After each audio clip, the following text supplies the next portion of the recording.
How you doing? This is Billy. I heard a story earlier about a foster kid aging out of the system and being dropped off homeless shelter, 18th birthday.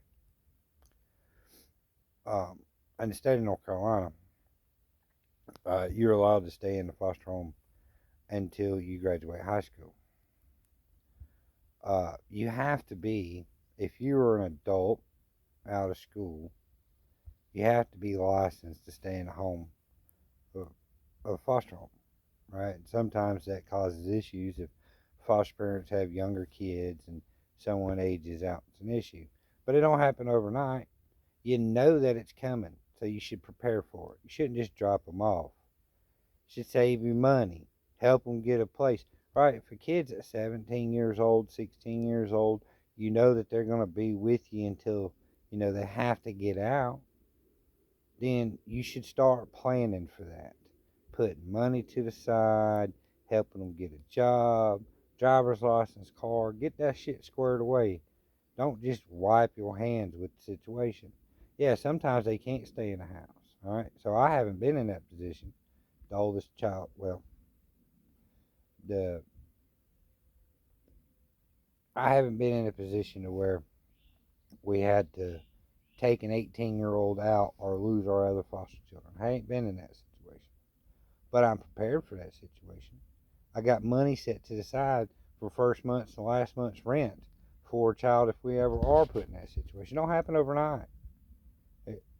You don't just go from 16 to 18, Roger.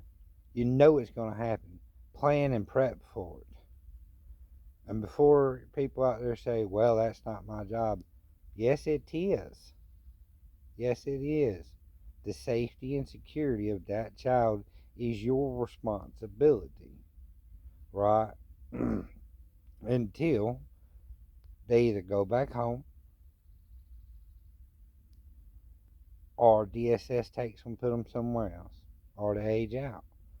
And you, as a human being with compassion and love enough to become a foster parent, should have the love, compassion, and understanding that these people's going to need help, right? So if you're not prepared to put somebody up for 3-4 months, when they get out of the house, then maybe you shouldn't even be willing to take on that 2-year-old, that 5-year-old. Now, a lot of people avoid teenagers, right? What happens if that 7-year-old been with you the whole time and you end up not adopting them because they don't want to be or something like that?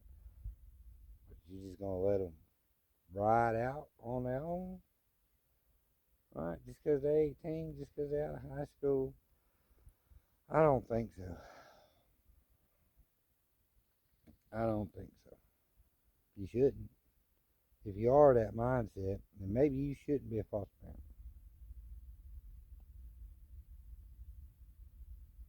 Our job is to keep these children safe. It is also our job to prepare them for the future.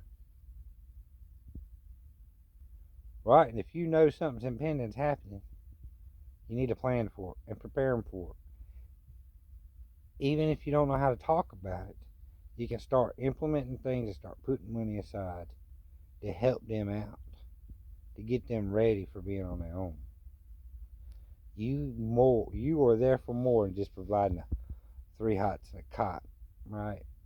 Shelter out from the rain and the cold and the heat. You more than that. You there for more than that. Makes me sick to think that there's some people out there that's not feeling it. Makes me sick to think about some people. I don't know how many people it is. I don't know if it's a majority or a minority of foster parents that just throw children out when they no longer allowed to be in. But the way the system runs too is messed up, right? You got a kid you've had in your care for 3 years or 4 years, and you got another kid you've had in your care for 2 years, and they age out, and it's like, hey, if you don't kick them on down the road, then you're gonna lose this other kid that you've had for 4 years that you got an attachment to. That's a rough situation to get put in, but you didn't get put in it overnight, right? You knew it was coming, so you can prepare for it. There ain't no excuses for bad behavior. Y'all have a good one now.